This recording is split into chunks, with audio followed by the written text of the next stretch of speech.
setan tak boleh menyamar dalam rupa Nabi. Tapi kita kena ingat,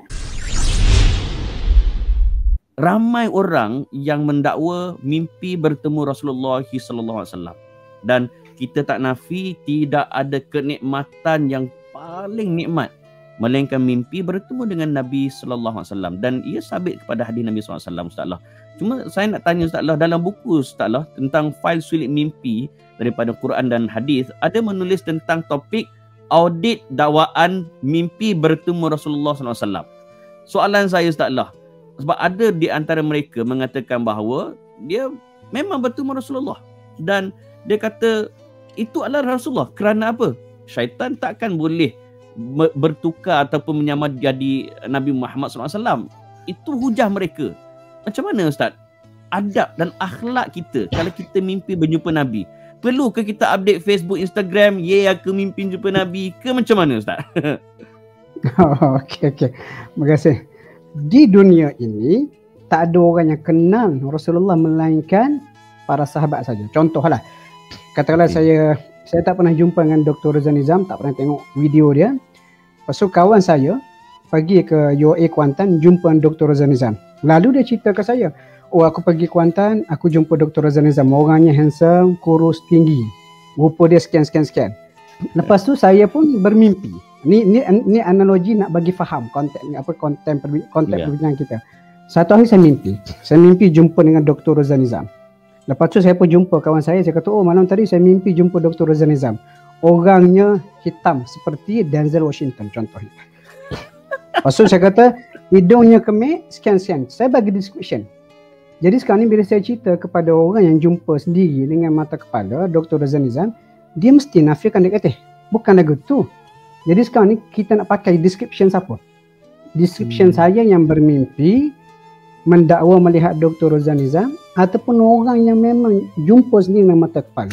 Common sense kita akan jawab, kita kena pakai pandangan orang yang jumpa sendiri. Itulah juga konteks dengan zaman Nabi ni. Apa kita kata mimpi jumpa Nabi, memang betul Rasulullah ni, kalau siapa bermimpi bertemu Rasulullah, dia bertemu Rasulullah yang betul. Sebab setan tak boleh menyamar dalam rupa Nabi. Tapi kita kena ingat, setan boleh menyamar dalam rupa-rupa lain mendakwa dirinya Nabi. Sebab tu kalau kita tengok, kalau baca syarah hadis, huraian hadis yang mimpi jumpa dengan Nabi, contohnya Muhammad Ibn Sirin, seorang tabi'in, dia pun tak sempat jumpa dengan Nabi.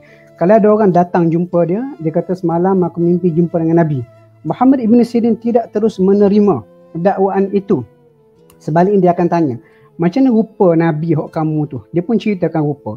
Kalau sekarang description yang kawan tu cerita, apa yang dilihat dalam mimpi, menepati apa yang disebut oleh hadis oleh para sahabat Nabi, barulah dia terima. Betul, itu adalah Nabi.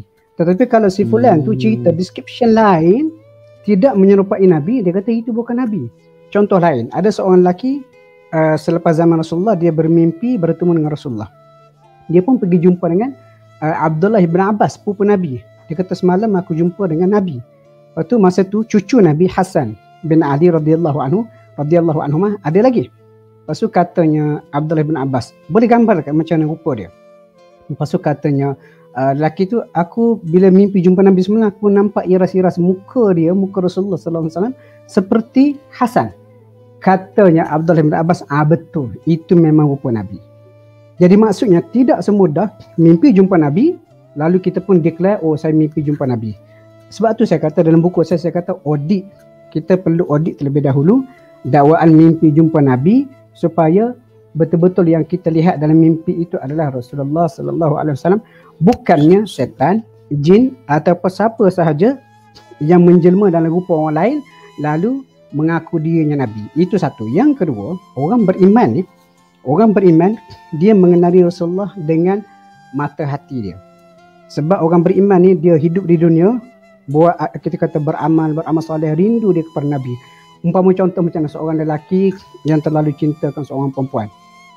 Dia mabuk cinta dengan perempuan. Semua berkaitan dengan perempuan dia simpan belakang, gambar, nombor telefon.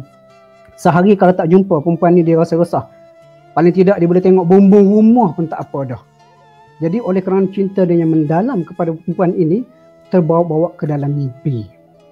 Jadi seolah orang yang cintakan Rasulullah ni, kalau kita tengok pengalaman para ulama yang bertemu dengan Rasulullah dalam mimpi, dia tak perlu diperkenalkan. Bila mimpi, orang soleh ni, mimpi jumpa dengan Nabi, Nabi tak perlu perkenalkan. Dia tengok Nabi dengan iman mata hati dia tengok, dia kenal tu. Ini Rasulullah. Dan sudah pasti bila bermimpi jumpa dengan Nabi, background tu biarlah sesuai dengan apa disebut oleh hadis. Contoh jumpa dengan Nabi di padang pasir, persekitaran Madinah dan sebagainya. Bukan jumpa Nabi atas LRT ataupun jumpa Nabi dekat Langkawi ke KLCC ke. Maksud tidak semudah itu. Lepas tu kalau kita baca hadis-hadis berkaitan dengan audit jumpa dengan Nabi ni, syarat pertama dia mesti menepati apa yang telah diperincikan oleh para sahabat. Sebab sahabatlah satu-satunya generasi di dunia yang melihat Nabi dengan mata kepala mereka sendiri.